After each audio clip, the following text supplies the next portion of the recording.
10ই April 2026 এর সর্বশেষ খবর অনুযায়ী, ইরান সরাসরি ইসরায়েলের ওপর কোনো নতুন হামলা চালায়নি, বরং গত 28 ফেব্রুয়ারি থেকে শুরু হওয়া সংঘাতের ধারাবাহিকতায় যুক্তরাষ্ট্র ও ইসরায়েলের যৌথ হামলায় ইরানের শীর্ষ নেতাসহ 52 জন নিহত হওয়ার প্রেক্ষাপটে উত্তেজনা চরম পর্যায়ে রয়েছে। ইরান বর্তমানে হরমুজ প্রণালী অবরোধের মাধ্যমে পাল্টা চাপ তৈরির চেষ্টা করছে। বর্তমান পরিস্থিতির প্রধান দিকগুলো হল: 1. ইরানের ওপর হামলা। যুক্তরাষ্ট্র ও ইসরায়েলের বিগত 40 দিনের অভিযানে ইরানের সর্বোচ্চ নেতা আয়াতুল্লাহ আলী খামেনির কার্যালয় এবং সামরিক শীর্ষ নেতৃত্বে বড় ধরনের আঘাত করা হয়েছে।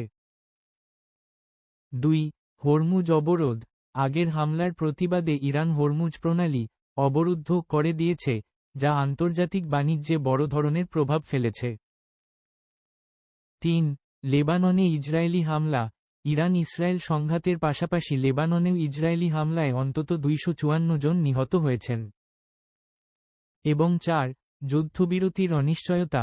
ইরান ও যুক্তরাষ্ট্রের মধ্যে চলমান 2 সপ্তাহের যুদ্ধবিরতি ঘোষণার খবর এলেও আঞ্চলিক উত্তেজনা এখনও প্রশমিত হয়নি।